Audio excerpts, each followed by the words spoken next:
성령 강림후 제3주 주일입니다. 우리 3부 예배 나오신 여러분들 환영하고 축복합니다. 이 시간 다 함께 자리에서 일어나실까요? 함께 일어나셔서 우리 사도신경으로 우리의 신앙을 함께 고백하고 주님의 귀한 예배의 자리로 함께 들어가길 원합니다. 전능하사 천지를 만드신 하나님 아버지를 내가 믿사오며 그 외아들 우리 주 예수 그리스도를 믿사오니 이는 성령으로 잉태하사 동정녀 마리아에게 나시고 본디오 빌라도에게 고난을 받으사 십자가에 못 박혀 죽으시고 장사한 지 사흘 만에 죽은 자 가운데서 다시 살아나시며 하늘에 오르사 전능하신 하나님 우편에 앉아 계시다가 저리로서 산자와 죽은 자를 심판하러 오시리라. 성령을 믿사오며 거룩한 공회와 성도가 서로 교통하는 것과 죄를 사하여 주시는 것과 몸이 다시 사는 것과 영원히 사는 것을 믿사옵나이다. 아멘. 아멘. 여러분 한 주간 어떻게 지내오셨습니까? 때로는 슬픈 일과 힘든 일이 우리 가운데 많이 있을 텐데 이 시간 그 마음이 있는 분들 우리 주님 앞으로 기쁨으로 나아가기 원합니다. 우리 함께 박수하시면서 찬양하실 때 슬픈 마음 있는 사람 우리 함께 고백하시겠습니다.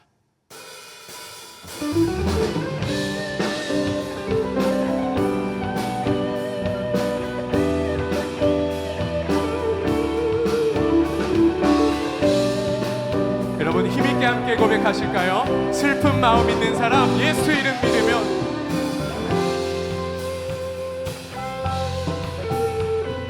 슬픈 마음 있는 사람 예수 이름 믿으면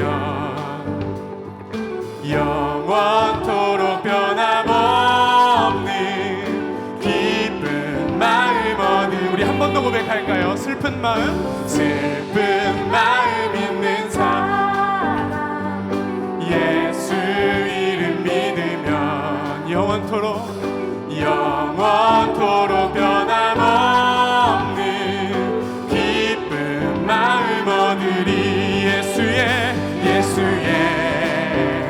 이름은 세상의 소망이요 예수의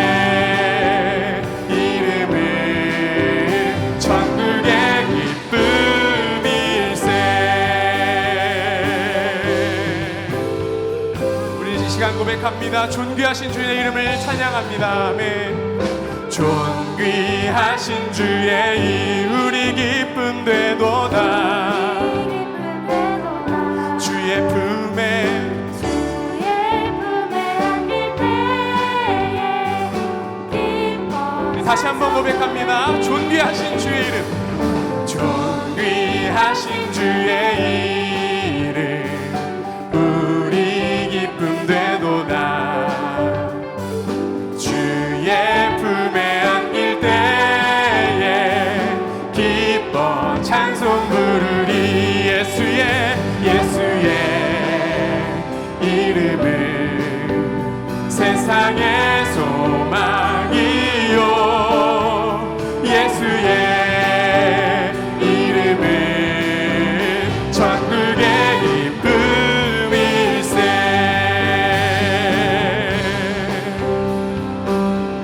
우리 함께 기쁨으로 주님 앞에 나아갈 때 우리의 마음 가운데 찾아오실 예수 그리스도를 바라보고 그 시간 그 주님을 예배하며 나아가기 원합니다.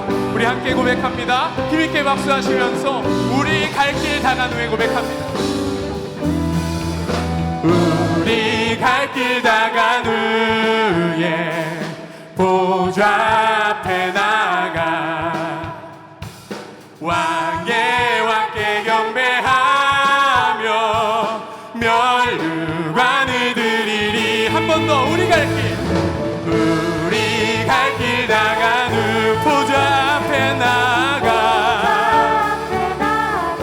왕의 왕께 경배하며 멸류관을 드리리. 아멘.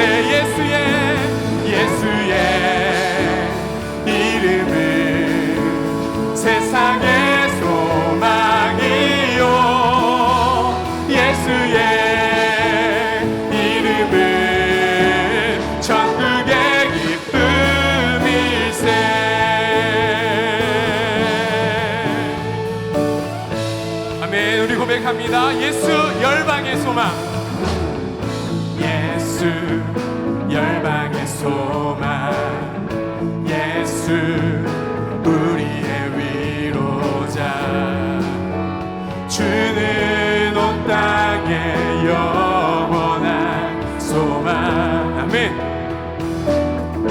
예수 어둠 속의 빛, 예수 변함없는 진리, 주는 온 땅에 빛이 되시네. 아멘. 우리 위해 죽으시고 다시 사신 생명의 주, 우리 위해 죽으시고 다시 사신 생명, 우리 위해 죽으시고 다시 사신 생명의 주, 우리 위해 죽으시고 다시 사신 생명의 주, 주님만이 소망이요 변함없는 반석이라, 주님만이 온 세상을 비추시네. 또 죽음에서 부활하신 우리 구주 평강의 왕, 주를 믿는 모든 자의 소망 되시. 우리 한 번 더 고백합니다. 주님만이 소망이요 변함없는 반석이라, 주님만이 온 세상을 비추시네. 아멘. 또 죽음에서 부활하신 우리 구주 평강의 왕, 주를 믿는 모든 자의 소망 되신, 주를 믿네, 주를 믿네, 주를 믿네, 주를 믿네, 주를 믿네, 주를 믿네, 주를 믿네. 아멘. 우리 하나님께 감사의 박수 올려드립니다. 아멘.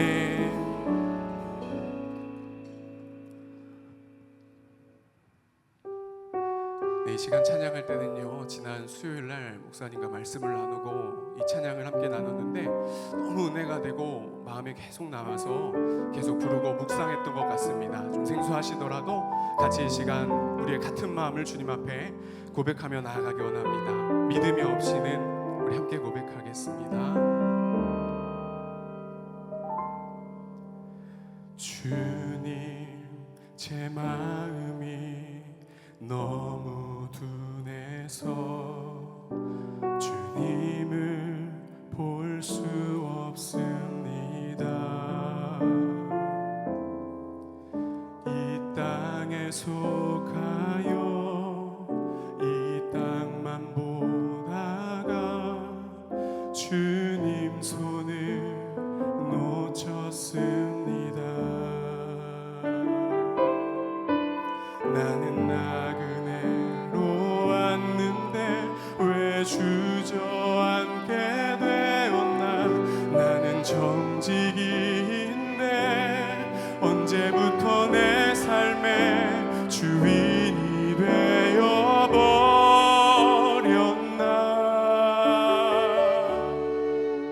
믿음이 없이는 기쁘시게 못하나니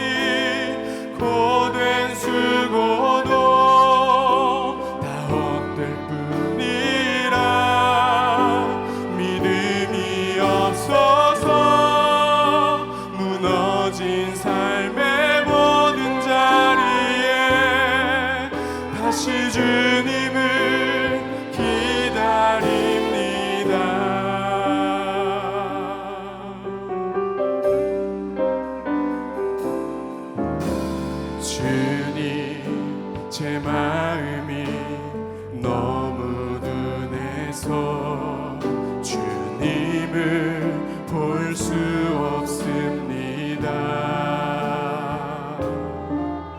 이 땅에 속하여 이 땅만 보다가 주님 손을 놓쳤습니다. 나는 나그네로 왔는데 왜 주저앉게 되었나. 나는 정직인데 언제부터 내 삶의 주인이 되어버렸나.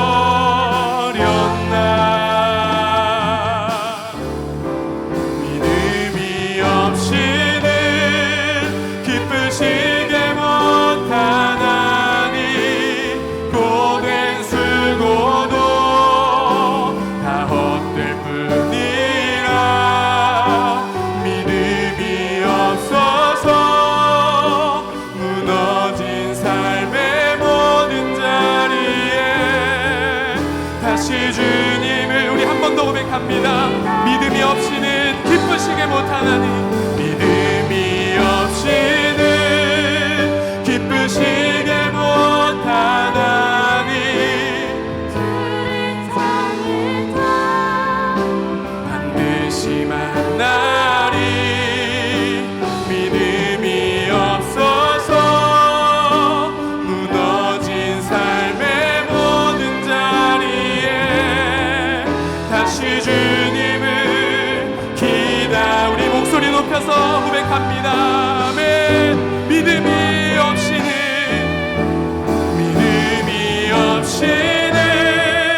기쁘시게 못하나니.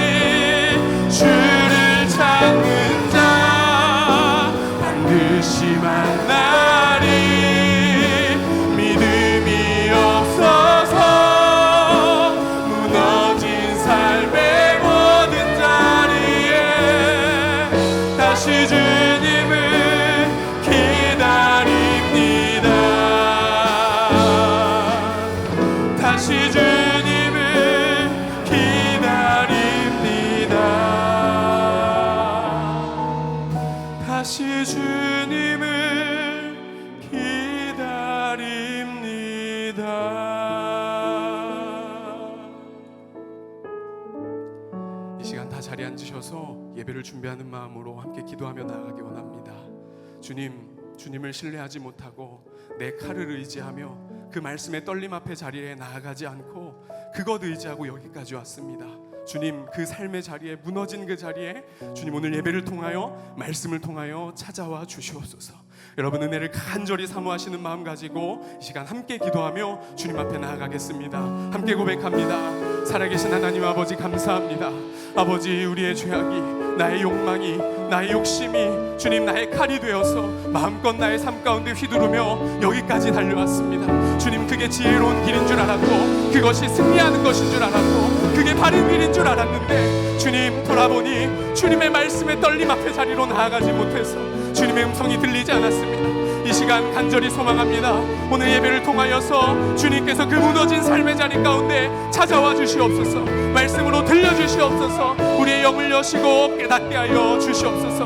하나님, 이 시간 임재하는 주님의 영광이 우리 사랑하는 모든 교우들의 삶 가운데 충만하기를 간절히 기도합니다. 주님, 붙잡아 주시옵소서. 주님, 한량없는 은혜로 이 시간 한 사람 한 사람의 심령을 어루만지시고 회복시키시고 위로시키시고 주님, 다시금 세워 주시옵소서. 주님께 모든 영광과 감사를 올려드리오니 이 산부 예배를 통하여서 하나님 홀로 영광 받으시며 주님의 크신 은혜가 있게 하여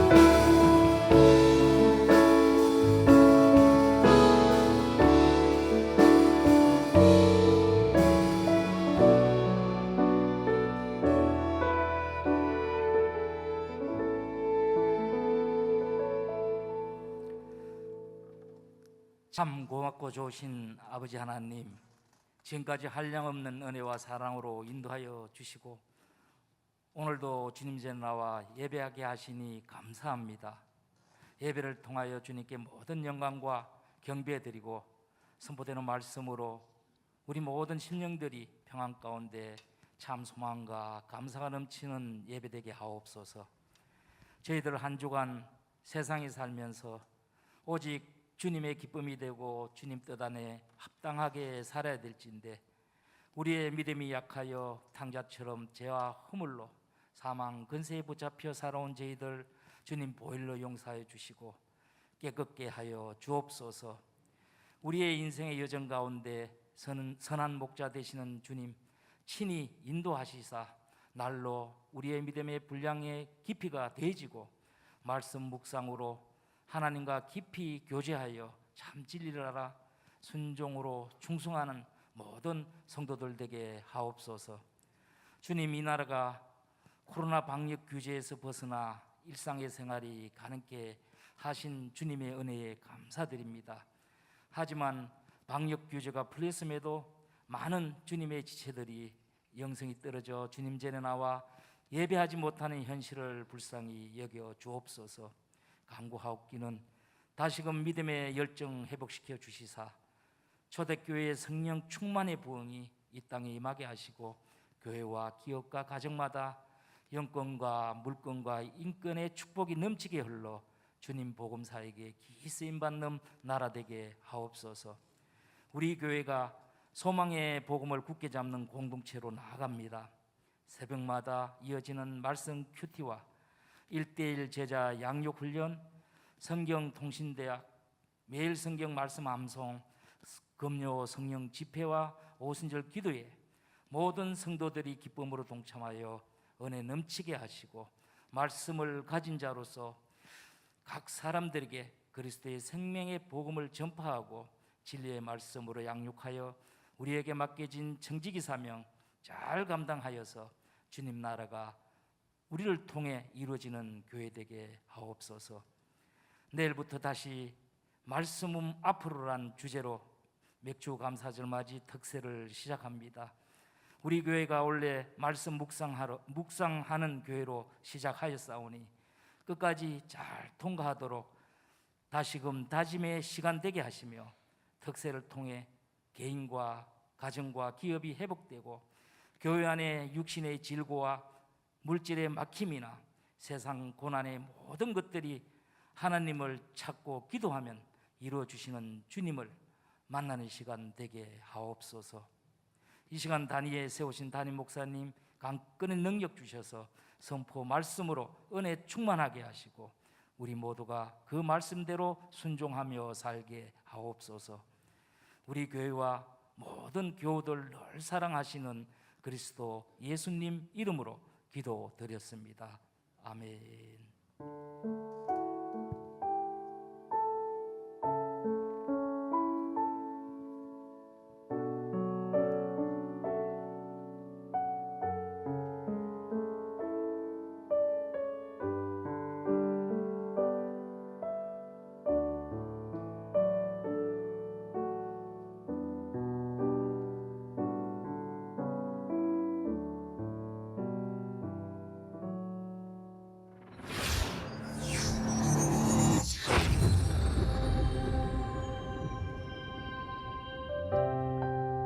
소망의 복음을 굳게 잡으라. 2022년을 시작하며 하나님께서 우리에게 주신 말씀, 우리 교회는 새해에도 온 교회가 묵상하는 교회, 이 교회가 되기를 축복합니다. 말씀 없이 예수를 믿는 게 얼마나 기복적으로, 그러니까 말씀하고 은혜 가운데 자꾸 나가지 않으면 서서히 자기 축으로 바뀌는 걸 몰라요. 엉킨 실타래와 같이 도저히 풀 수 없는 우리의 삶이 하나님의 말씀으로 인하여 엉킨 것이 해석되고 풀어지고 적용되는 하나님의 놀라운 손길을 우리 모두는 함께 경험하고 있습니다. 이제 지나온 6개월을 돌아보고 다가올 6개월을 말씀으로 매듭짓는 은혜의 시간으로 여러분 한 분 한 분을 초청합니다. 2022년 맥주감사절 맞이 특별 새벽 기도회, 다시 말씀 앞으로.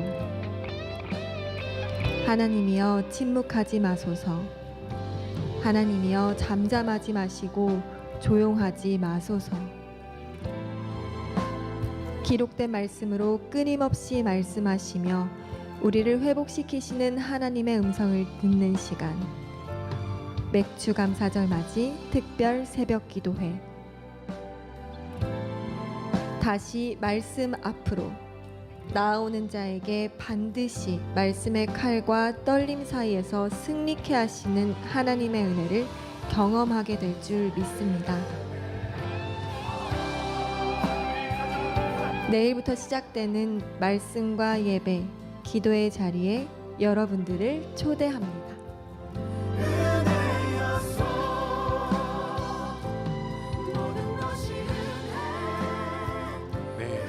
전반기 여기까지 하나님이 인도하신 줄 믿습니다. 우리 함께 감사의 박수 하나님께 올려드릴까요? 네, 아멘. 감사합니다, 주님. 네, 영상 드린 것처럼 이제 내일부터 특별 새벽 기도회가 시작이 됩니다. 여러분들 함께 마음을 잘 정돈하시고 또 결단하시면서 은혜 자리로 함께 나오시기를 바랍니다. 그리고요, 새벽 예배 또 덧붙여서 말씀을 드리겠습니다. 새벽 5시 반인데 10분 전부터 찬양이 시작이 됩니다. 여러분들 5시 20분까지 또 미리 오셔서 기도로 은혜의 털을 잘 닦으며 또 한 주간 승리하시기를 축복합니다. 우리 교회 소식 계속 이어서 나눠드립니다. 다음 주 주일은 맥주감사 주일입니다. 2022년의 반환점을 이제 돌게 되지요. 이 절기에 하나님의 은혜를 함께 기억하시고 감사하시면서 여러분 구별된 봉헌의 마음도 함께 모으시는 귀한 은혜 시간 되시기를 바랍니다.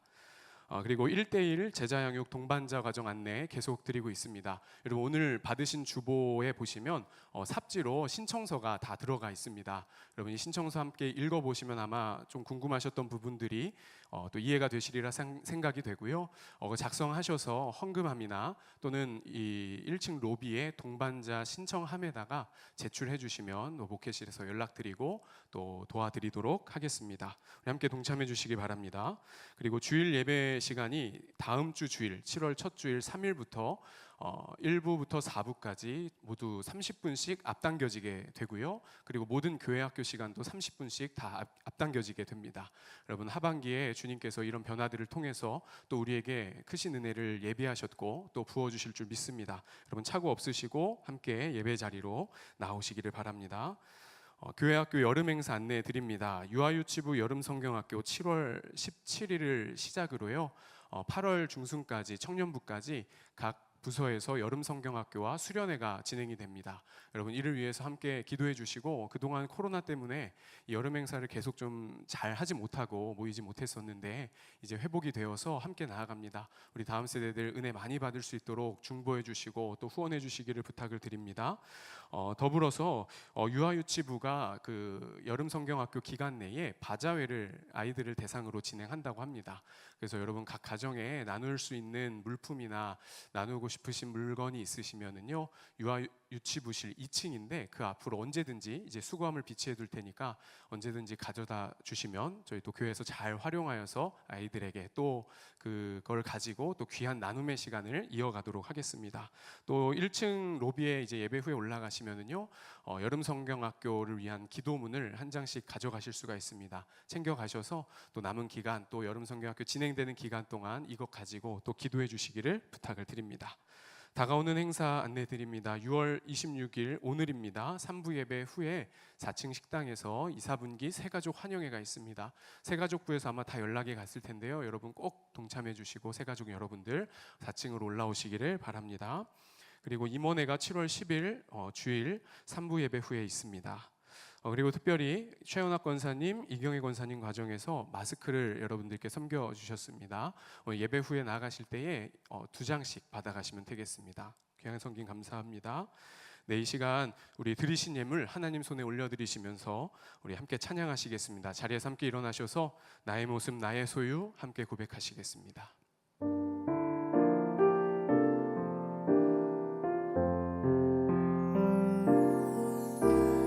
나의 생명을 드리니 주 영광 위하여 사용하옵소서. 내가 사는 날 동안에 주를 찬양하며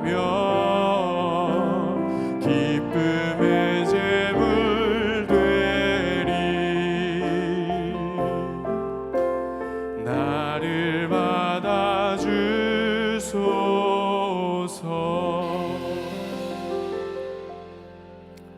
살아계신 아버지 하나님, 감사합니다. 새로운 한 주간을 시작하는 첫 시간 예배로 드리며 하나님 우리에게 주신 것 내 것이 아님을 고백하여 준비된 예물로 흠없는 것으로 구별하여 감사함으로 떨림으로 주 앞에 드리는 귀한 예물이 있습니다. 하나님 받으시옵소서.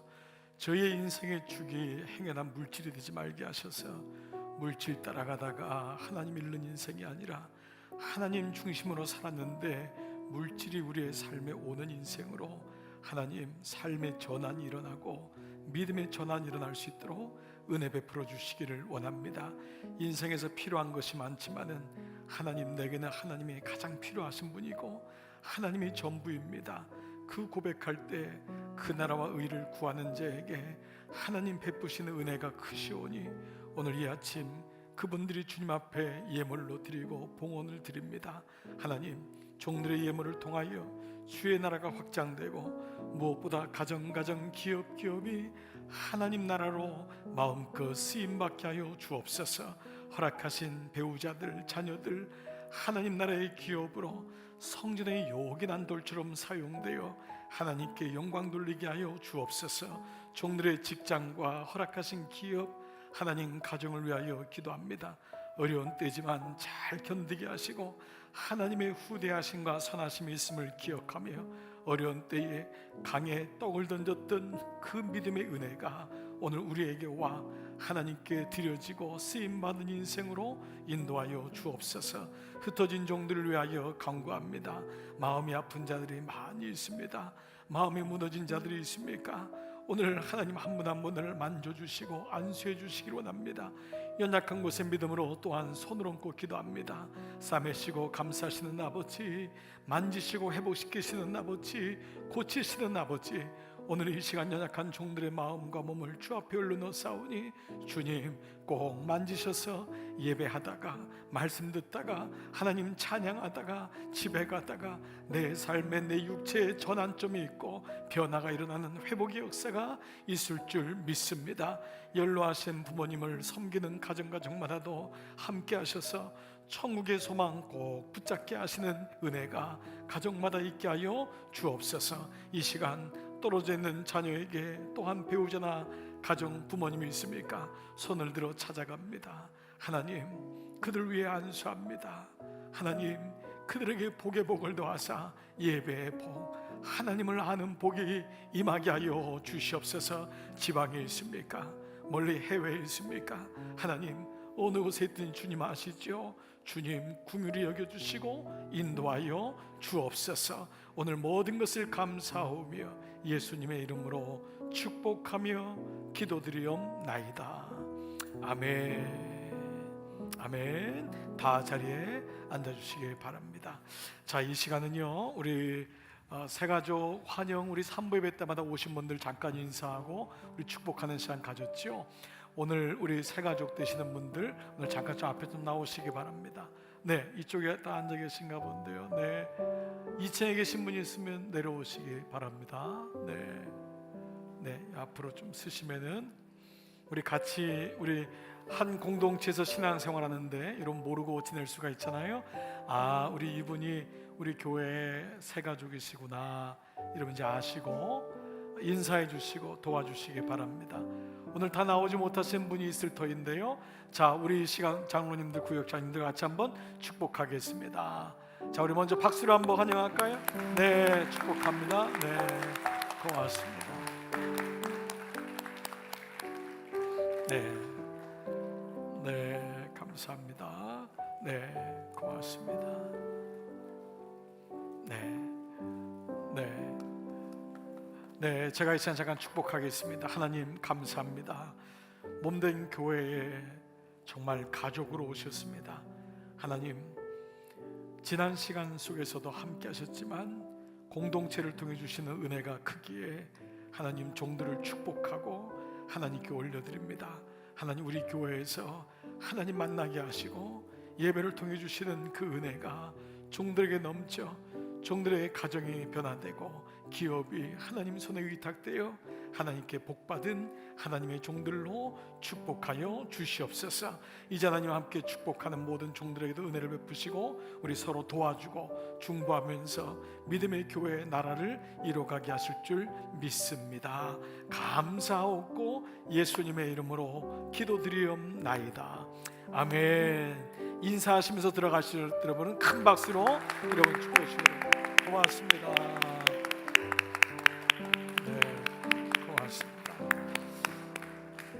네, 이 시간 우리 하나님 말씀을 여러분 다 같이 보시죠. 오늘 매일 성경, 여러분 주일 말씀 계속 같은 말씀이죠.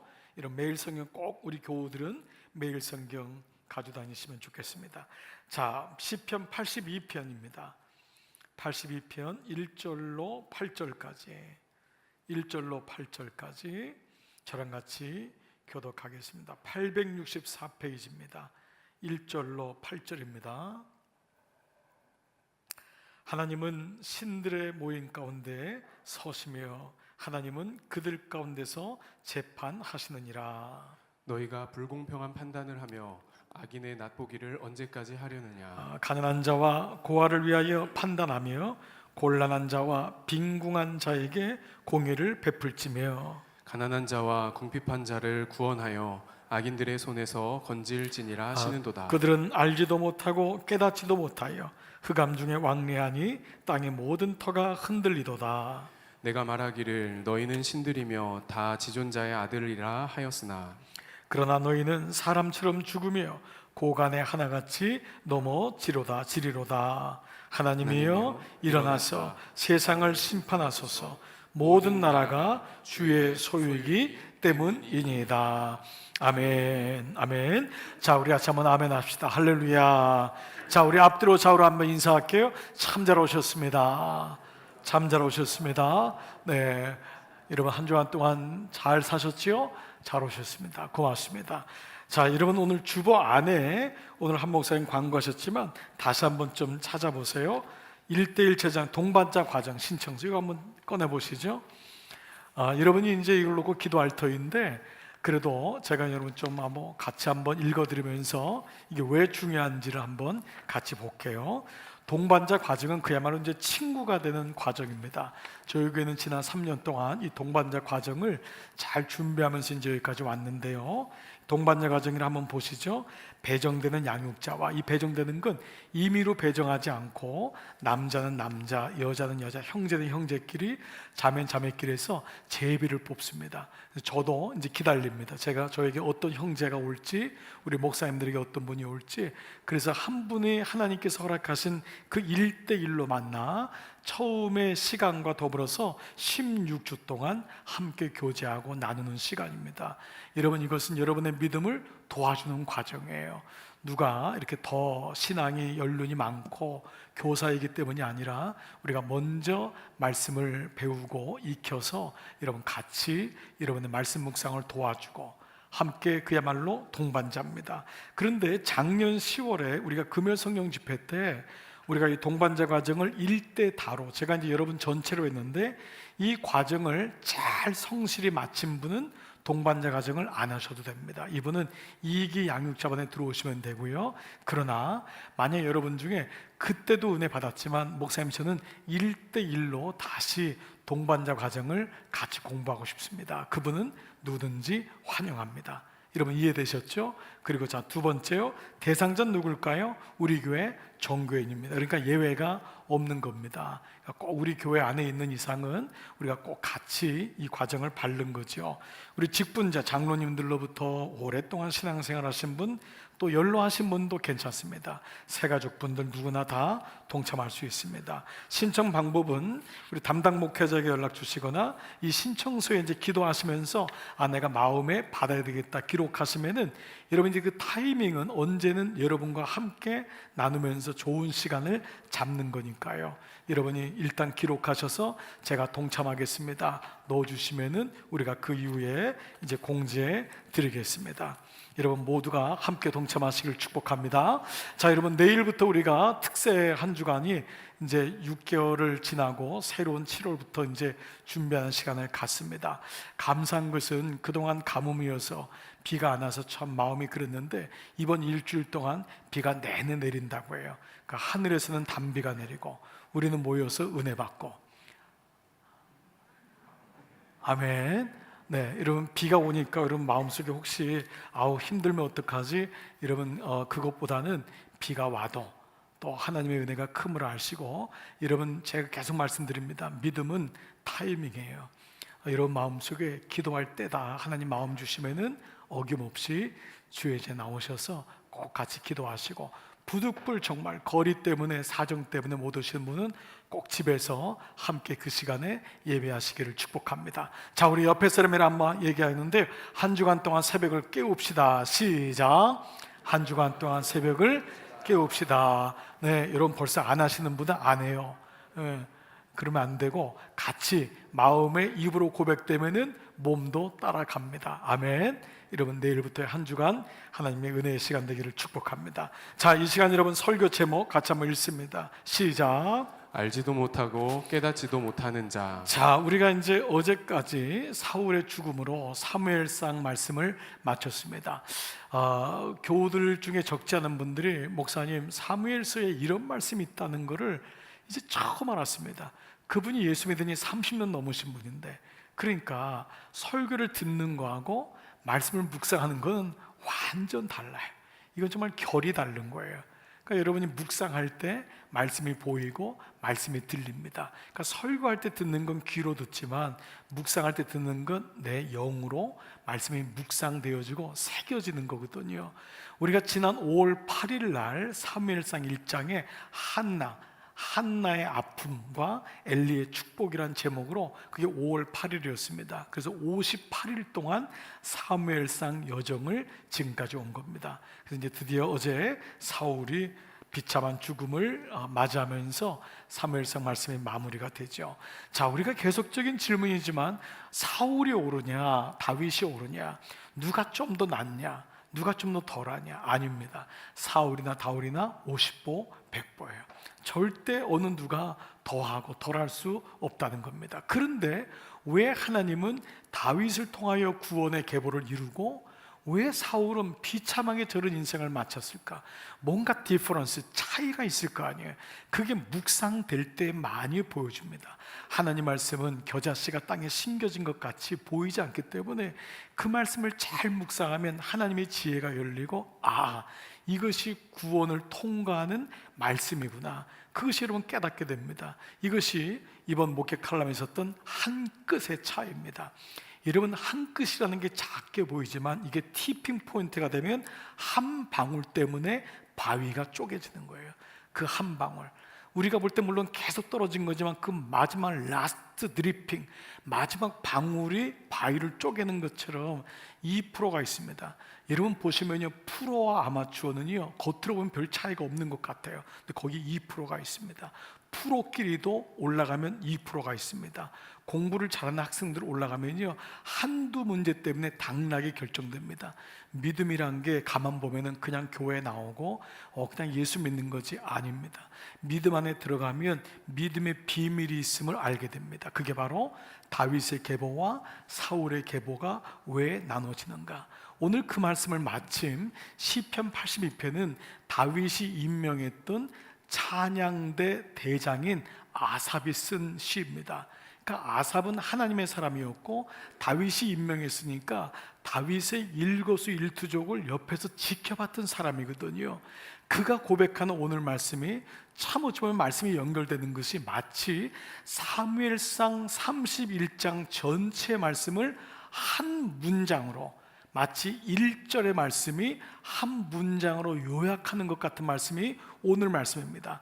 자, 그 말씀을 한번 1절을 한번 같이 읽겠습니다. 하나님은 시작. 하나님은 신들의 모임 가운데 서시며 하나님은 그들 가운데서 재판하시느니라. 하나님은 바로 이 단어가 성경 묵상에서 가장 중요한 단어입니다. 여러분이 좀 어려운 게 매일 성경을 묵상할 때 하나님은 어떤 분이신가, 이것보다는 좀 적용하고 싶을 때가 있을 거예요. 네, 맞아요. 그런데 그럼에도 불구하고 하나님이 어떤 분이신가를 끊임없이 물어보고 거기 시간을 갖는 것이 굉장히 중요합니다. 자, 예배가 뭘까요? 여러분들이 예배를 드릴 때마다 그래, 내가 이 시간 예배를 드려. 예배는 단지 1부, 2부, 3부, 4부 나는 강남중앙교회 가, 나는 그 시간에 도착해, 주일날을 교회에 있는 거야. 여러 가지 정의가 되겠지만 예배는 뭘까요? 여러분, 지난 주일날 제가 이런 예화를 드렸어요. 컵에 대한 예화인데 이걸 한번 다르게 한번 비유를 해볼게요.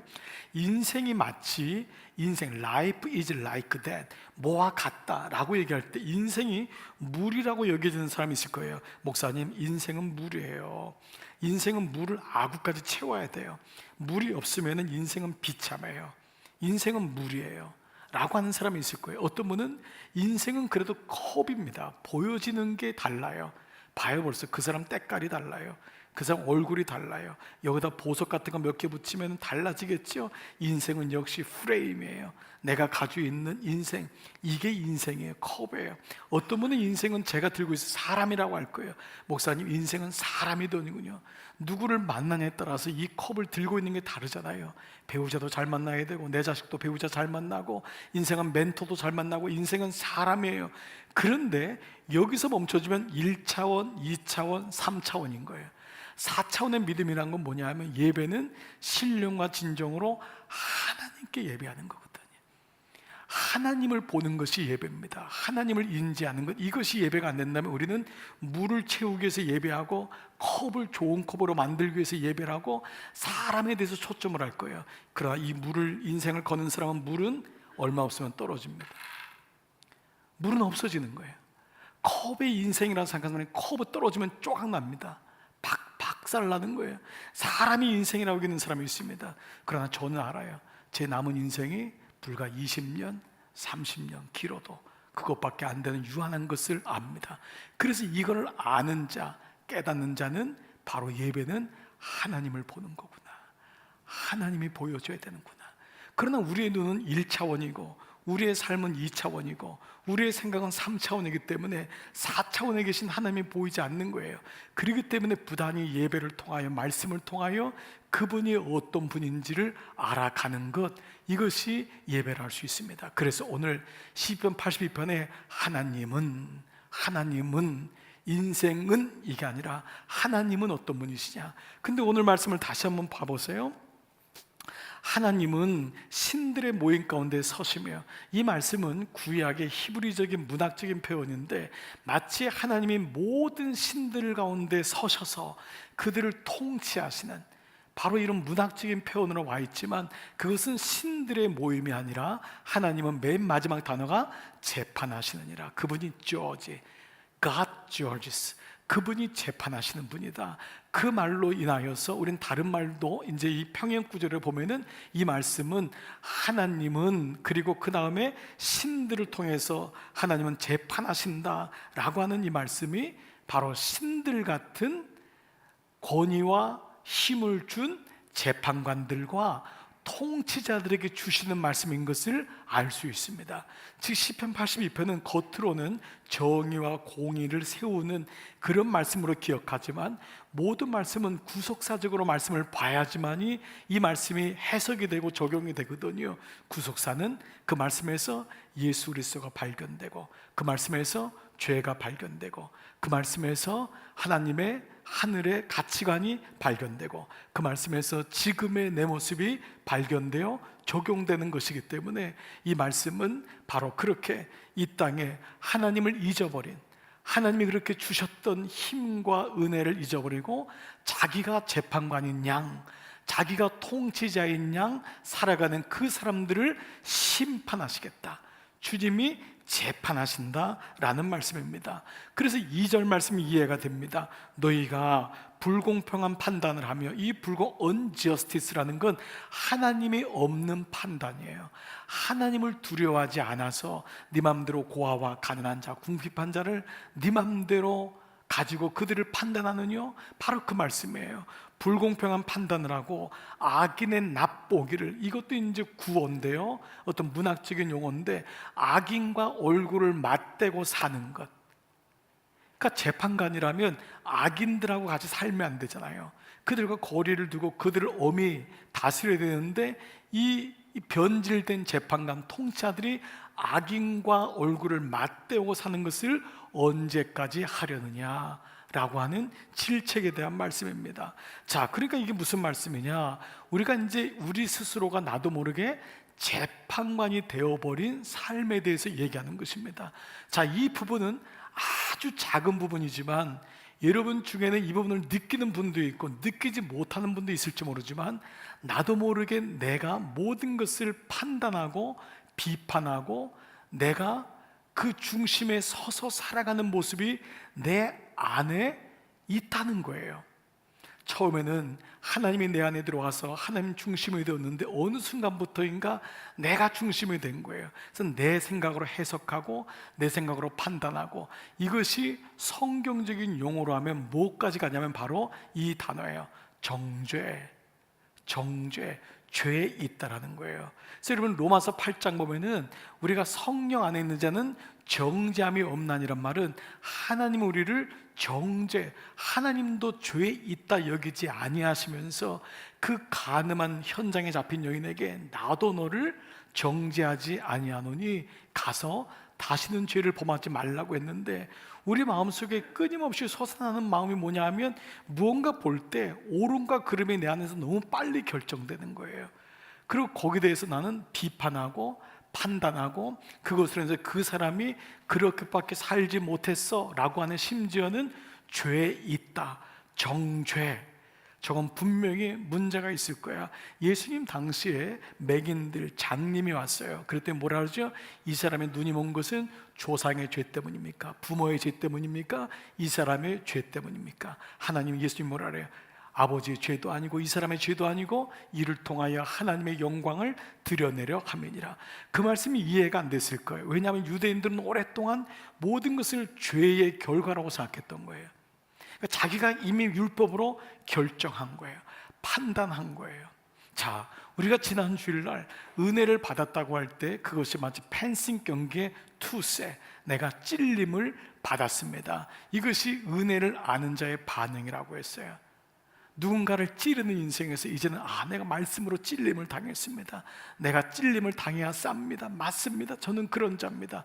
그런데 이것이 어느 날 또 변질되면서 어떻게 바뀌냐면 옆에 있는 사람에게 그렇게 하니 네가 찔렸지, 그렇게 하니 네가 찔림받고 살지 라고 하는 계속적인 비판과 정죄와 판단이 우리에게 오는 거예요.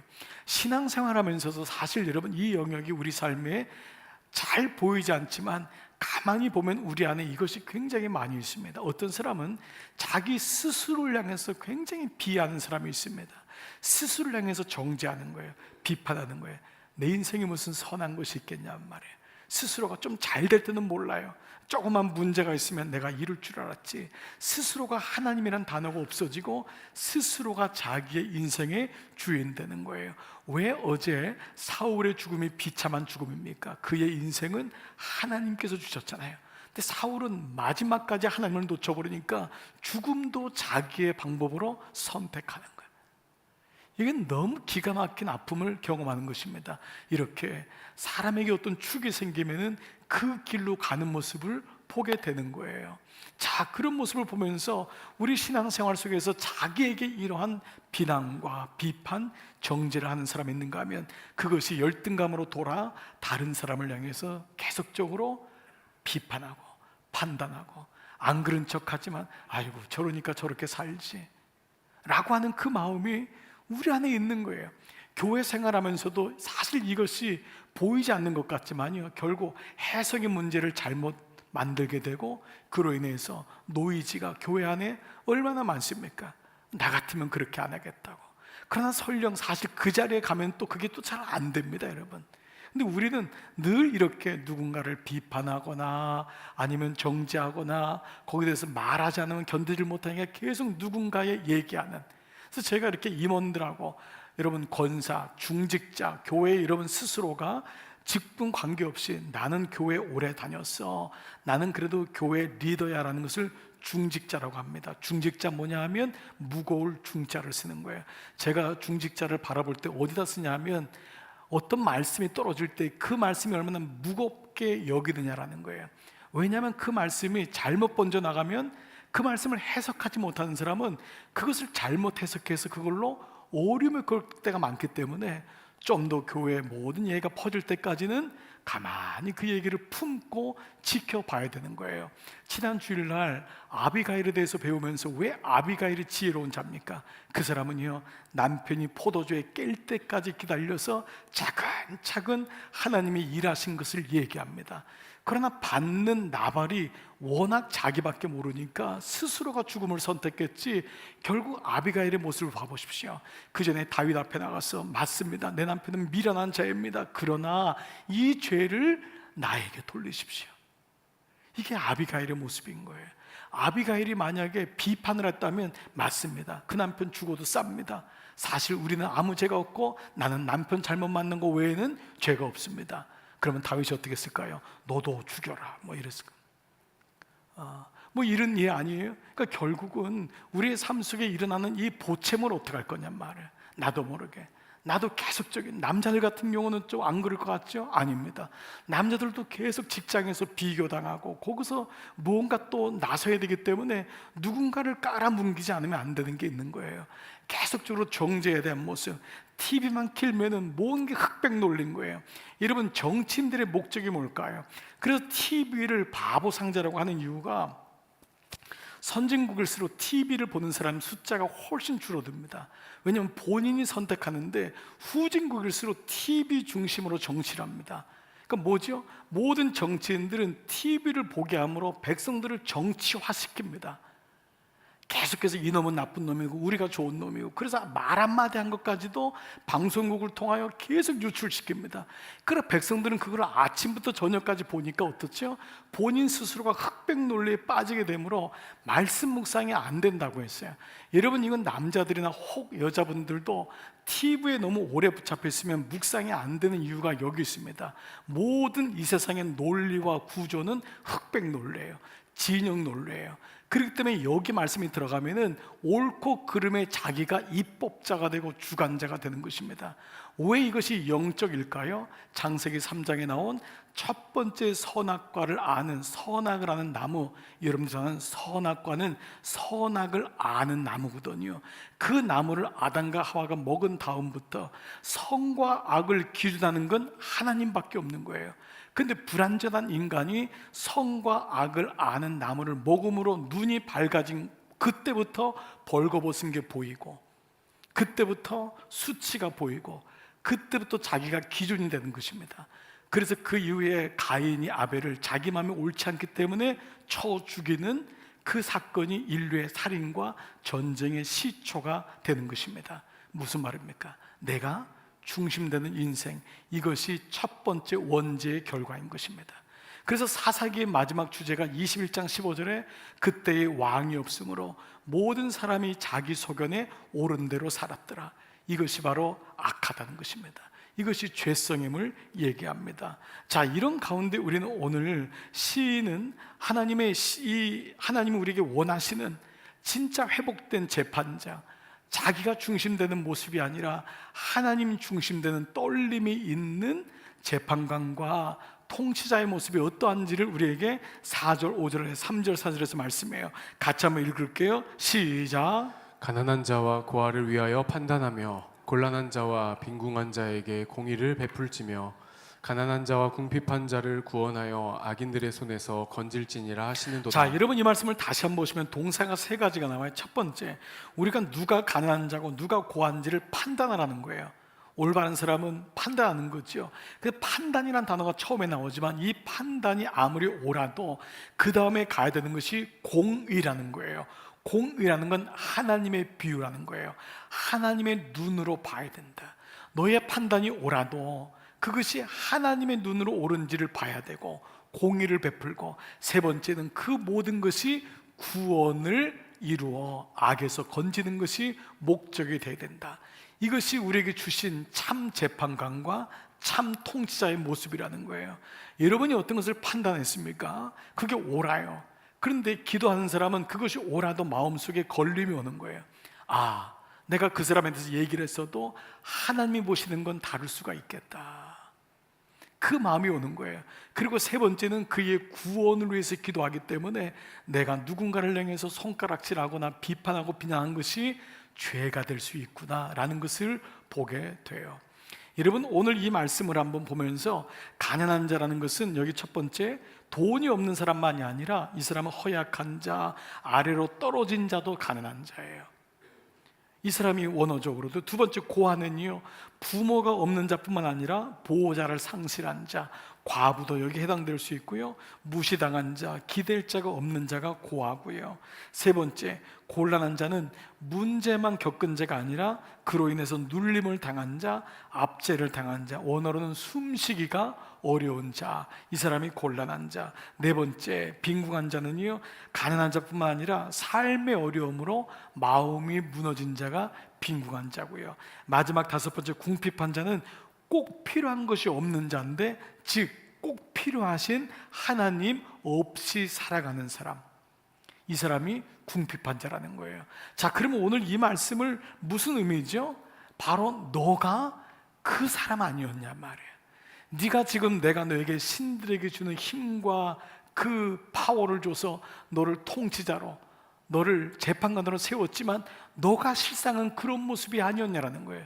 환난당하고 빚지고 마음이 원통한 자가 누구예요? 아둘람 굴에 있는 교회의 본질이고 예수님의 모습처럼 너가 그런 모습 아니었느냐, 그것이 너의 모습 아니었느냐를 오늘 이 시인은 고백하고 있는 거예요. 그러면 다윗에게 있었던 그 모습이 뭐죠?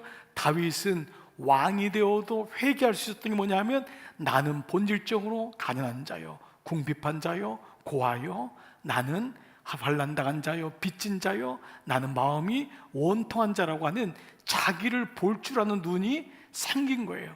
예배란 게 뭘까요? 예배는 내가 어떠한 자인지를 알아야지만이 하나님 말씀의 음성이 들립니다. 여러분이 만약에 지금 나는 아무 문제도 없어요, 그럼 목사님 말씀하세요. 나는 그냥 앉았다가 갈게요.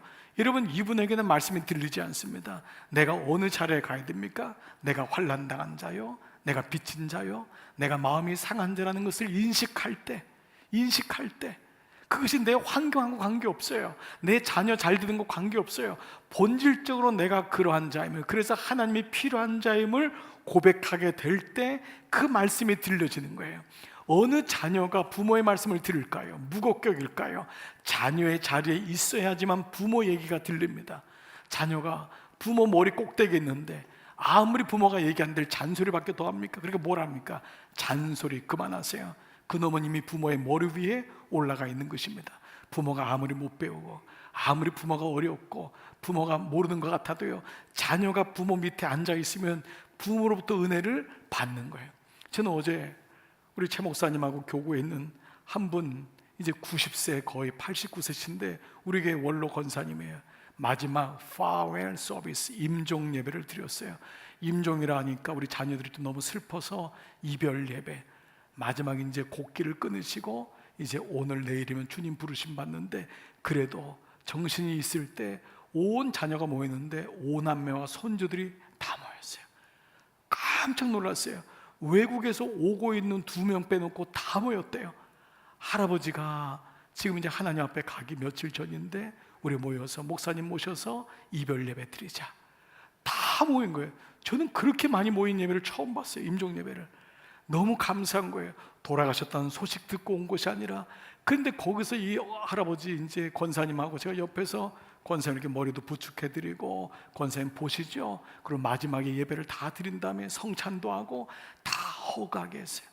가족들이 와서 아빠 고마워, 아빠 고마워, 할아버지 감사했어요. 다 예배를 드리는데 제가 깜짝 놀란 게 이 분이 이 마음을 가지고 살았더라고요. 그 마음을, 그 가족들에게 그 은혜를, 그러니까 그 자녀들이 할아버지 밑에 있는 거예요. 아버지 밑에 있는 거예요. 그러니까 큰아들이 큰딸이 60이 넘어도 그 아버지 밑에 있으니까 아버지 고마워요, 할아버지 고마워요. 이게 가능한 겁니다. 그래서 여러분, 오늘 이 말씀이 그 다음 절에 그들은 너희는 알지도 못하고 깨닫지도 못하여, 너희는 너희가 누군지를 알지도 못하고 깨닫지도 못하니, 너희는 벌거벗은 것을 알지 못하느냐? 너희 모습이 어떤지를 모르느냐? 너희는 알지도 못하고 깨닫지도 못하여 그런 사람은 흑암 중에 어두운 가운데 왕래하게 되고 땅의 모든 터가 흔들리도다. 너가 붙잡고 있는 그 터, 여러분 어느 인생에 안전빵이 있습니까? 여러분 여기 은퇴하신 분 중에 목사님 나는 걱정 없습니까? 아닙니다. 저 멀리 우크라이나에서 전쟁 대포를 한번 쐈더니 미국의 주식이 저렇게 되고 온 세계가 이렇게 될 줄 누가 알았습니까? 요즘 어디 안전빵이 있습니까 여러분? 오늘 이 얘기를 하는 거예요. 모든 터가 흔들린다는 거예요. 어디 이 세상에 안전한 것이 있느냐? 그러므로 그것을 알지도 못하고 깨닫지도 못하여 흑암 중에 왕래하게 되고 땅의 모든 터가 흔들리는도다. 그래서 그 다음 절 보니까요, 내가 말하기를 너희는 신들이며 그렇게 존귀한 자야, 신들같이 재산이 있고 신들같이 명예가 있고 권력이 있고 다 지존자의 존귀한 아들들이라 하였으나 그러나 너희가 알지도 못하고 깨닫지도 못하니 너희는 사람처럼 죽으며 고간의 하나같이, 고간들도 넘어지는 거잖아요. 넘어지리로다. 별반 다르지 않는다 라는 말씀으로 인생이 스스로가 재판관된 인생을 향하여 하나님이 말씀하고 있는 거예요. 나발, 여러분 기억하시나요? 아비가일의 남편, 하나님의 신들과 같은 부를 부여받고 아비가일 같은 지혜롭고 기도하는 아내를 받았지만은 그는 알지도 못하고 깨닫지도 못하는 자의 모습에 대해서 다윗이 누구며 이새가 누구며, 그는 날마다 왕 같은 잔치를 베풀었어요. 지가 왕인 줄 착각한 거예요. 왕 같은 잔치를 베풀고 먹고 마시고 그로 인한 기쁨을 누렸지만 그날 그는 몸이 굳어 돌같이 죽는 그런 비참한 인생임을 말씀하고 있는 것입니다. 자, 여러분 우리가 이러한 나발에 대한 말씀, 다윗에 대한 말씀, 사울에 대한 말씀이 계속적으로 반복되는 이유가 뭘까요? 사울이라고 사울이 되고 싶었을까요? 나발이라고 나발이 되고 싶었을까요? 우리 그런 거 있잖아요. 교도소에 간 사람들에게 아니 어떻게 교도소에 갔어? 나라고 교도소 오고 싶었습니까? 그러면 왜 그랬어? 거기는요 닦여진 길이 있는 거예요. 닦여진 길, 닦여진 길, 닦여진 생각. 부부싸움은 하루아침에 하는 게 아닙니다. 계속해서 부부싸움의 길을 닦으면은 계속 싸우게 돼 있습니다. 어느 날 여러분 싸우지 않으면요 이상해지는 거예요. 왜 그럴까요? 싸우는 길을 안 닦으면요 싸우지 않게 돼요. 계속 언어로 싸우는, 단어를 싸우는 사람은 결국 계속 싸우게 됩니다. 마찬가지입니다. 여러분 교회도요 하루아침에 안 싸우는 게 아니에요. 계속 싸우는 게 누적되면은 안 싸우는 게 심심합니다. 그 이상한 거예요. 그 어느 부부도 목사님 우리는 안 싸우는 게 이상해요. 왜냐하면 늘 싸우는 대화, 싸우는 묵상, 싸우는 길을 닦아왔기 때문에 그렇습니다. 우리는 이것을 요즘 말하는 축이라고 얘기합니다. 축은 인생의 중심이 되는 거예요. 이건 바둑 용어지만은 축이라는 것은 자기도 모르게 계속해서 겹겹이 가면서 코어가 되는 겁니다. 내가 이 길을 가고 싶어서 가는 게 아니야. 가다 보니까 그것이 길이 닦여져서 더 이상 돌아오지 못하는 길로 만들어지는 것, 인생의 축입니다. 누군가를 끊임없이 하면 안 되는 줄 알아요. 근데 제사장 얘기도 안 들리고 선자 얘기도 안 들리고 우림 둘림도 안 들리고 꿈에서 말씀하셨는데 안 들려요. 그러니까 어떡하죠? 계속 비판하고 판단하고 정죄하게 되는 거예요. 평생을 보채므로 충동으로 살게 되면서 아들도 잃고 딸도 잃고, 이것이 바로 사울의 인생입니다. 우리가 이것을 가리켜서 언어적인 유의지만 이렇게 한번 표현해 보자고요. 똑똑한 비판의, 판단의 축. 언어적인 유의라고 했어요. 똑똑하다고 생각하는 거예요.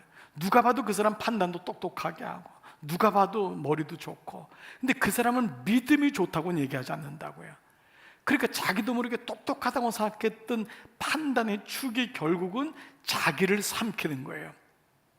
여러분, 그런데 믿음 안에 들어오고 보니까요 정말 내가 누구 얘기할 게 없어요.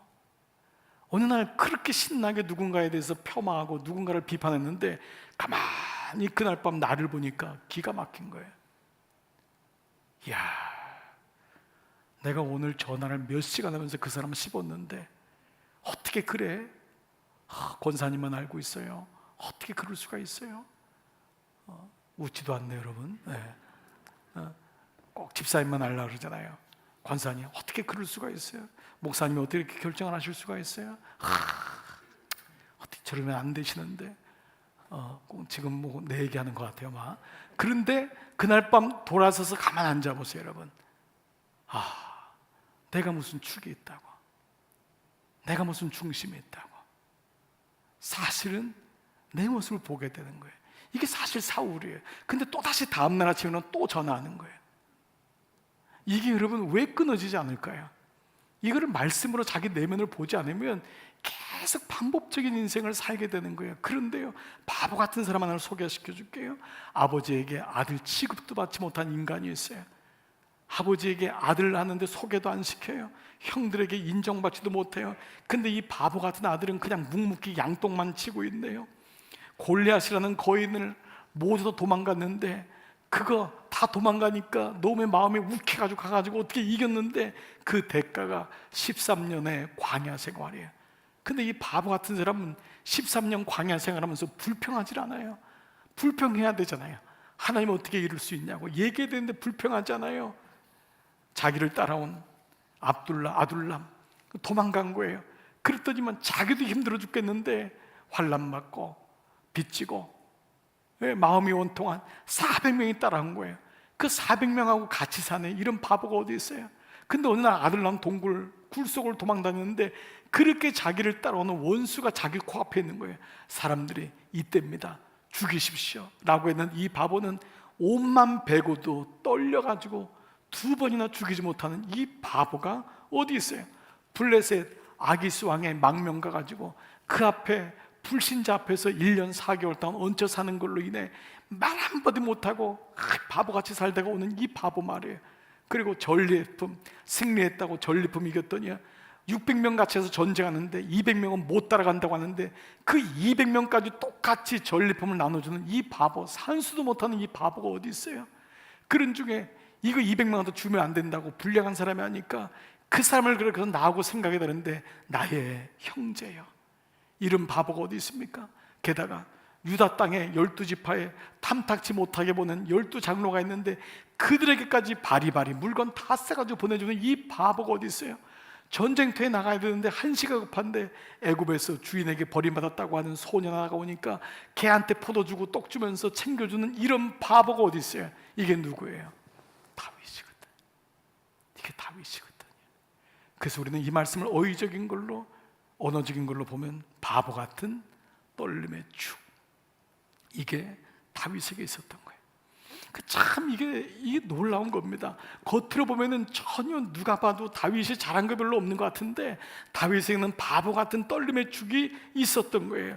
그 가운데 이제 여러분 오늘 말씀 사무엘상 말씀이 어제 마무리가 됐지만 그 똑똑했던 자, 나름 정죄하는 자, 자기 오름의 판단자인 대표로 보이는 사울의 죽음으로 마지막 끝나는데, 모든 말씀에는 그 죽음과 탄생에는 마지막 처음에는 구원의 그림자가 있어요. 그렇기 때문에 새벽에는 우리가 시간상 이 말씀을 못 나눴지만 오늘 이 말씀을 다시 유추해서 본다면 그 마지막에 등장하는 사람들이 있어요. 바로 11절부터인데 길르한 야베스란 사람들이에요. 다 같이 한번 읽어볼게요. 시작. 길르한 야베스 주민들이 블레셋 사람들에게 사울에게 행한 일을 듣고 모든 장사들이 일어나 밤새도록 달려가서 사울의 시체와 그의 아들들의 시체를 벳산 성벽에서 내려가지고. 지금 여러분 어떤 일을 한 줄 아시죠? 사울이 이렇게 죽었는데 다 떠난 거예요. 시체도 그냥 목은 잘려가지고 저 다곤 신상에 있고 몸은 여기 성벽에다 매달려 있는 거예요. 기가 막힌 거예요. 그런데 그 길르한 야벳 사람들만이 사울에게 그 위험을 감수하고 적진에 들어가서 사울과 그 사울의 아들들 시체를 건사해서 장례를 지내주고 7일 동안 금식합니다. 여러분 그 똑똑한 그 사람들을 나누기 명수인 도액 어디 갔어요? 그 지혜 있다고 얘기했던 사람, 사울에게 충성을 맹세했던 그 아브넬 어디 갔어요? 자기 족속인 베냐민 지파도 없어요. 그런데 지금 그 사울의 시체를 거둔 사람은 길르한 야베스 사람이라는 거예요. 그러면 길르한 야베스가 누굴까? 여러분이 사사기 묵상할 때나 이 말씀이 좀 묵상이 안 됐던 분들이 있을 거예요. 조금은 여러분에게 생소한 이름일 수 있어요. 사울의 죽음에서 마지막 등장한 이 길르한 야베스는요, 유대 땅을 보면은 이 홍해를 애굽에서 건너서 유대 땅 안에 보면은 요단강하고 갈릴리가 있어요. 그것이 동서로 나누거든요. 그래서 이쪽 지중해 쪽에 있는 쪽이 유다예요. 여기가 평야고 여기가 좋은 땅이고 예루살렘이 있고 이쪽이 다 이쪽에 유대인들이 있는 거예요. 그러면 오른쪽에 동쪽에 있는 게 뭐냐면 모압과 암몬이 있는 이방 땅이에요. 근데 거기에 유일하게 속해 있는 곳이 바로 길르앗 야베스라고 하는 지역이에요. 아주 작은 지역이에요. 그래서 이방인 땅에 있기 때문에 사람들이 함부로 하고 경멸하고, 저들은 이방인들이 왔다 가는데요, 이방인들에게 장사하는 사람들이야, 이런 식으로 아주 얕본 땅이 이 길르앗 야베스입니다. 자, 그런데 이 길르앗 야베스는요, 사사기 19장의 말씀을 제가 여러분 소환시켜 볼게요. 사사기 19장에 레위 지파가 말도 안 되게 첩을 가지고 어느 날 밤에 어느 곳에 유숙합니다. 그런데 이 첩을 보고 남정네들이, 그 동네 사람들이 들고 일어나가지고 이 첩을 윤관해서 죽여요. 그 사람들이 누구냐면 바로 베냐민 지파 놈들입니다. 그 일이 일어날 때 이 제사장이 마음에 울컥의 충동으로 그래? 니들이 그래? 그러면서 이 첩을 12토막 내가지고 12지파에다가 보냅니다. 그때 왕이 없으므로 자기 소견대로 살던 사람이기 때문에 충동을 낳는 거예요. 그래서 이 사람들이 전쟁하자, 이 베냐민 놈들 인사도 안 하고, 그때부터 내가 알아봤어, 잘난 척하고 이때야말로 씨를 말릴 때다. 그래서 11지파가 합해가지고 이 베냐민 지파를 다 죽입니다. 베냐민 지파가 멸절되는 거예요. 그 가운데 갑자기 충동의 결과가 뭐죠? 후회를 낳는 거예요. 야, 이거 이러다가 우리가 하나님 주신 12지파 중에 한 지파를 죽이는 게 아닌가? 뭐 방법이 없나?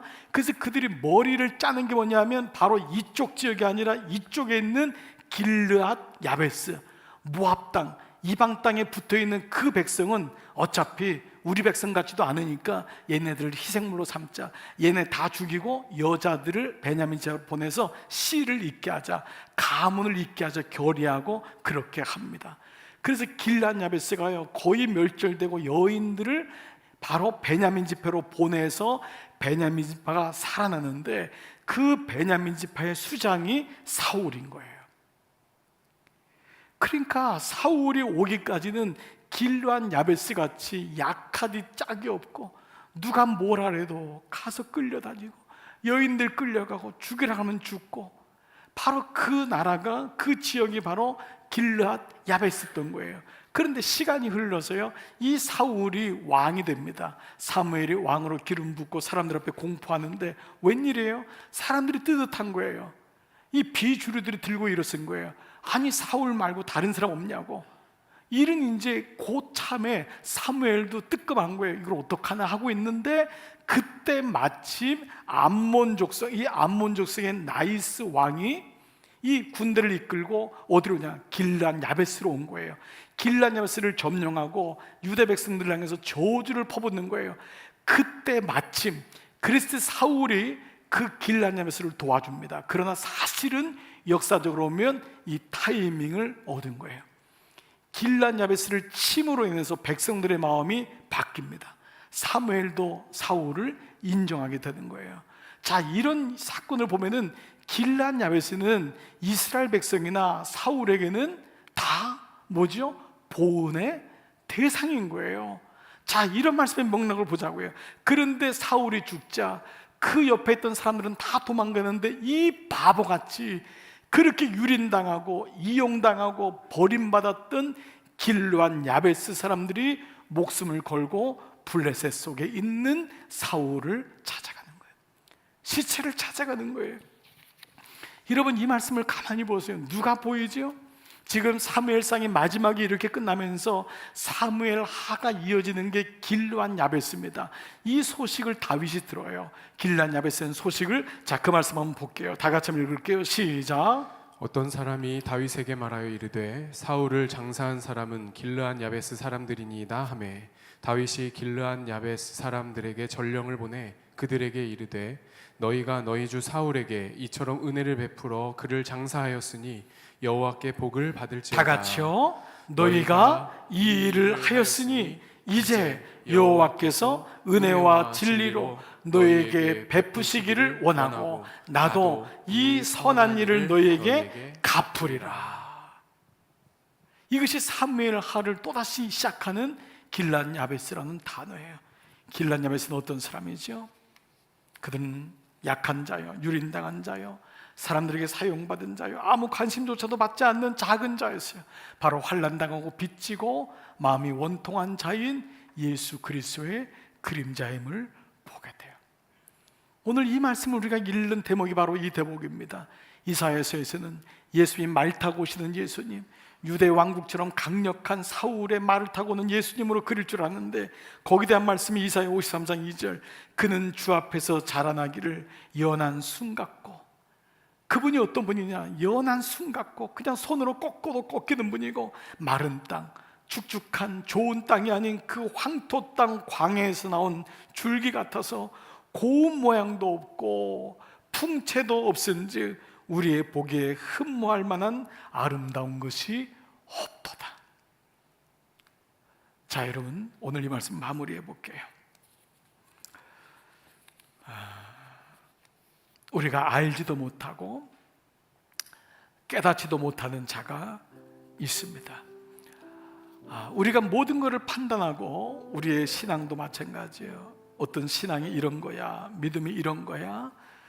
우리가 사실은 알지도 못하고 깨닫지도 못하는 자가 되어 자기가 인생의 주인이 되어서 입법자가 되고 자기가 판단자가 되고 마침내는 정죄자가 되는 것이 인생의 모습인 것을 보게 되는 거예요. 자기 결정이 가장 옳은 거예요.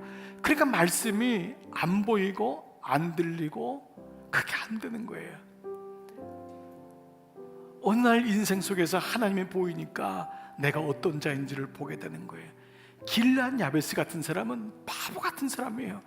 근데 이 사람을 왜 사무엘상 마지막에서 두각시키고 왜 사무엘하를 이끌어가고 있을까요? 왜 사사기에서 모든 사람들의 그 아픔과 모든 사람들의 그 술수를 다 그냥 받아주는 사람이 되었을까요? 어느 날 예수님 말씀이 내 인생에 들리기 시작하는 거예요. 예수님 말씀 중에 가장 주옥 같은 말씀이 산상수훈입니다. 산상수훈의 말씀이 마태복음 5장부터 6장까지 쭉 나와요. 그 좋은 말씀을 다 한 다음에 마지막 결론 말씀이 마태복음 7장 1절에 이렇게 말씀하고 있어요. 비판을 받지 아니하려거든 비판하지 말라. 비판을 받지 아니하려거든 비판하지 말라. 너희가 비판하는 그 비판으로 너희가 비판을 받을 것이요, 너희가 비판하는 그 비판으로 너희가 비판을 받을 것이요. 우리 인생에서 가장 어리석은 게 뭐냐면 내가 비판한 것으로 사실은 내가 그 값을 받고 있다는 것입니다. 이게 보여줘야 됩니다. 내가 누군가를 향해서 손가락질했던 것이 결국 그것이 돌아서 내게로 오고 있구나.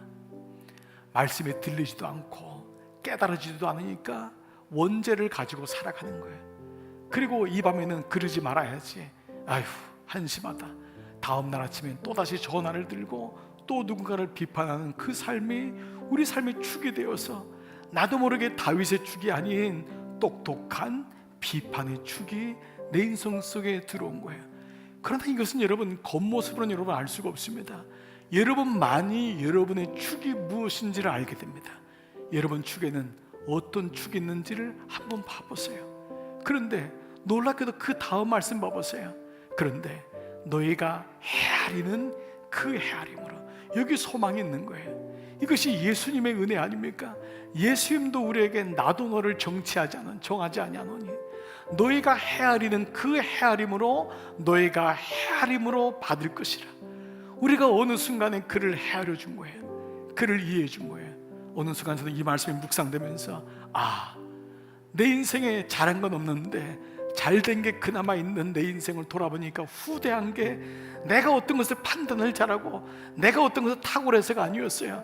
나도 알게 모르게 누군가를 후대해 주었던 그 사건, 그것이 하나님 보기엔 바보 같았는데 그 헤아림으로 하나님이 나를 헤아려 주셨구나.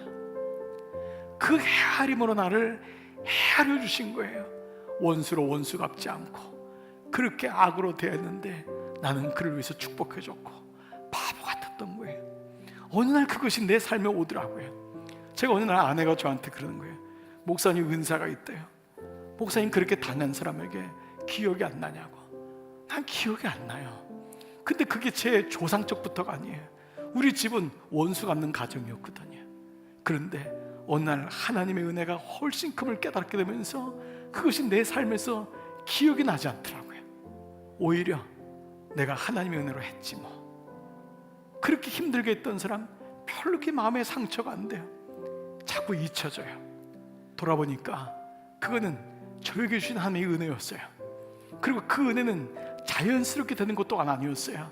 아침마다 말씀에 칼을 갈지 않으면, 밤마다 하나님을 바라보지 않으면 내 안에는 비판의 칼이 죽이 되어서 수많은 사람을 베고 죽이는 것에 인생을 허비했을 거예요.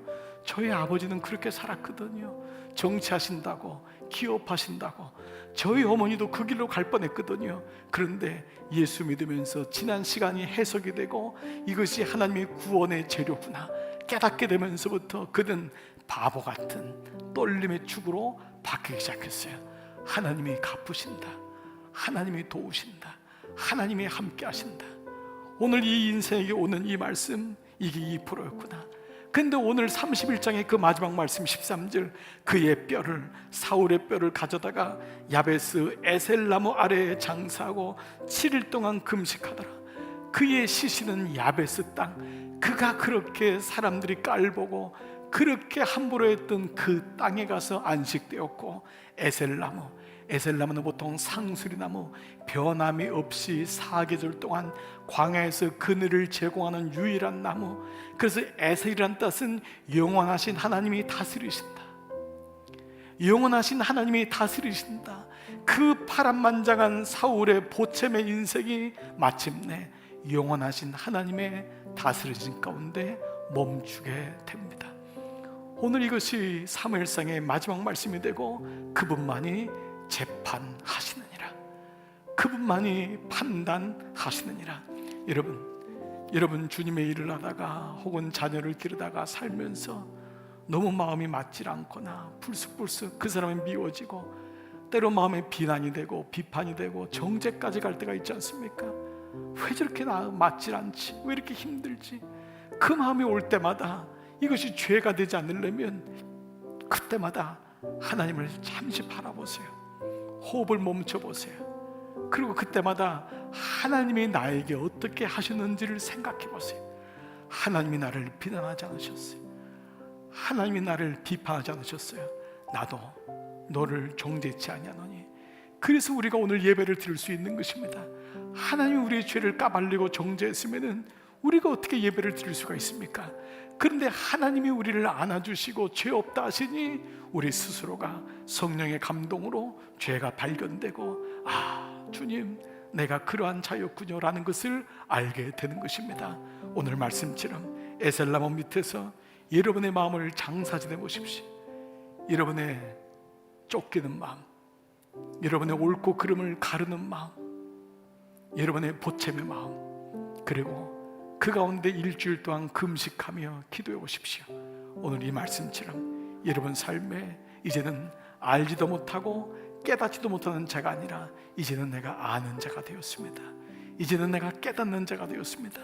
말씀이 들리는 자가 되었고 말씀이 해석되고 그 말씀으로 살아가겠습니다. 이 은혜가 여러분 가운데 충만하시기를 주의 이름으로 축복합니다. 아멘, 아멘. 여러분 이 시간 성경 닫으시고 다 말씀 닫으시고 자리에서 일어나셔서 오늘 말씀 기억하시면서 이 찬양으로 오늘 예배를 마무리했으면 좋겠습니다. 그렇습니다. 하나님만이 옳습니다. 하나님만이 옳습니다. 그것이 은혜입니다. 지난 시간 내가 판단하고 비판했던 것 이제는 내려놓고 모든 것이 주의 은혜였음을 고백합니다. 오늘 이 찬양 같이 기도하는 마음으로 같이 고백하십시다. 내가 누려왔던 모든 것들이, 내가 지나왔던 지금까지 살아왔던 모든 시간들을 돌아보십시오. 내가 걸어왔던, 내가 애쓰고 그렇게 정죄하고 그렇게 내가 똑똑한 척하면서 걸어왔지만 이것 보니까 그냥 된 건 아니었습니다. 하루를 시작하는 아침 해가 뜨고 하루가 마감되는 하루의 저녁이 노을이 지고 모든 사계절이 흘러가는 것, 그리고 그 가운데서 하나님을 바라보고 살아가는 것이 당연한 것 아니라 은혜였으니 모든 것이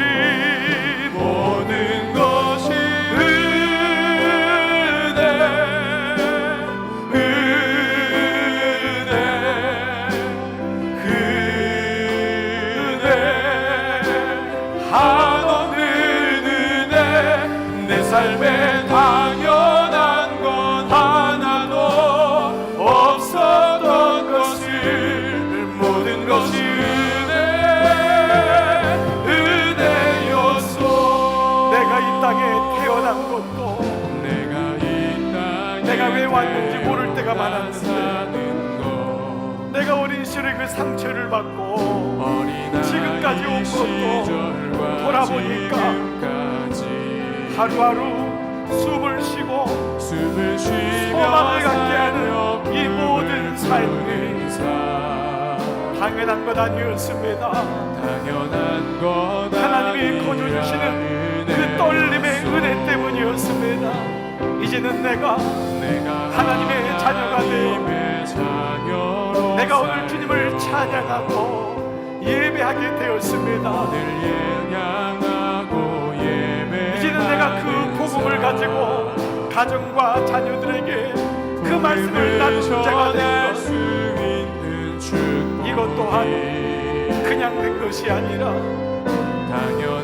이것은 하나님의 은혜였습니다. 모든 것이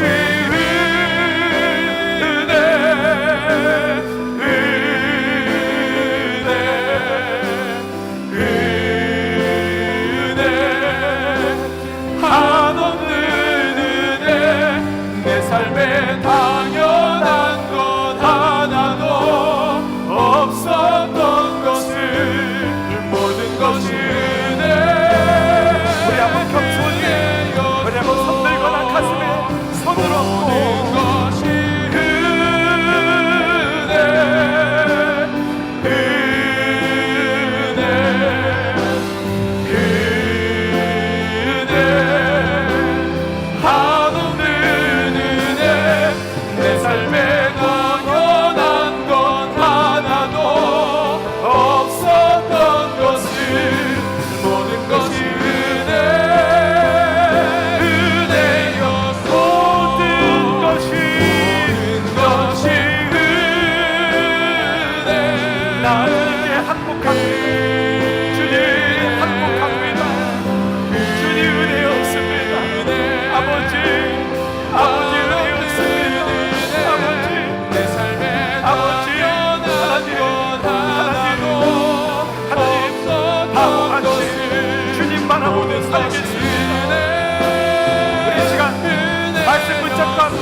기도하며 나가시겠습니다.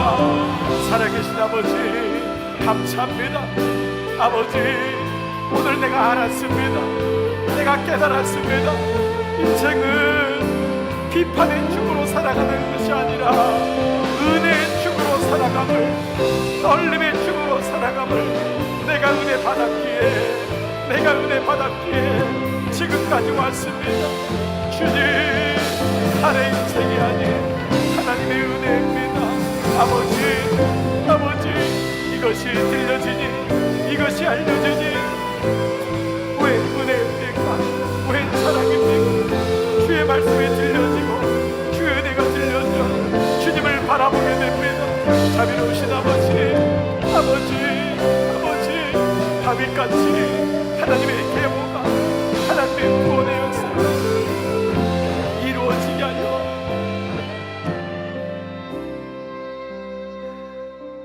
아버지, 사람들은 다 똑똑하여 비판하고 정죄하고 그것이 옳고 그르고, 그런 모습에 비하면 저희는 좀 바보 같습니다.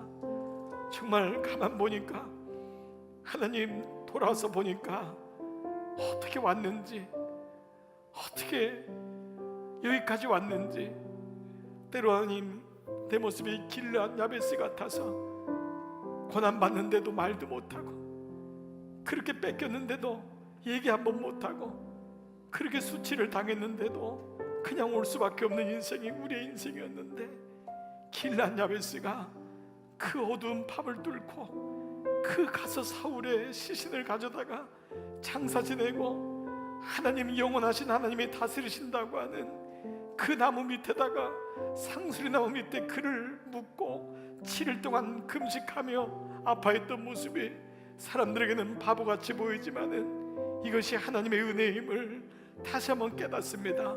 살아계신 아버지, 안 보일 때는, 깨닫지 못할 때는 비판의 축을 가지고 살았는데, 알고 나니, 깨닫고 나니 나는 은혜의 축으로 살아가는 사람인 것을 알았습니다. 사람들이 바보같이 산다고 하고 길르앗 야베스 같이 그렇게 산다고 하여도, 나는 하나님의 은혜가 있기 때문에, 하나님 후대하시는 그 주님의 후대 때문에 비판으로 비판을 받지 아니하고 그 마음의 너그러움으로 하나님 마음을 가지는 그 자가 되어 다시 한번 용기를 내어 살기를 원하고 기도합니다. 자비로우신 아버지, 오늘 이 아침 삼배드리는 종들을 축복합니다.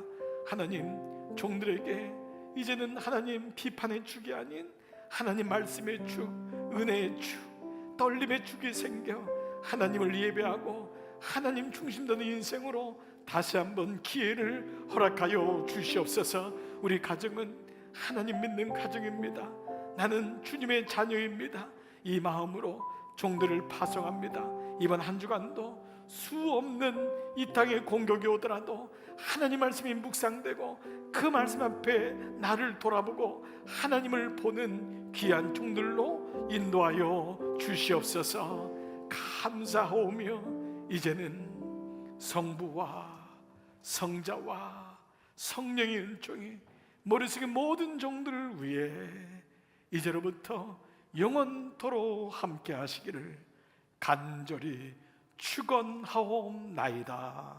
아멘.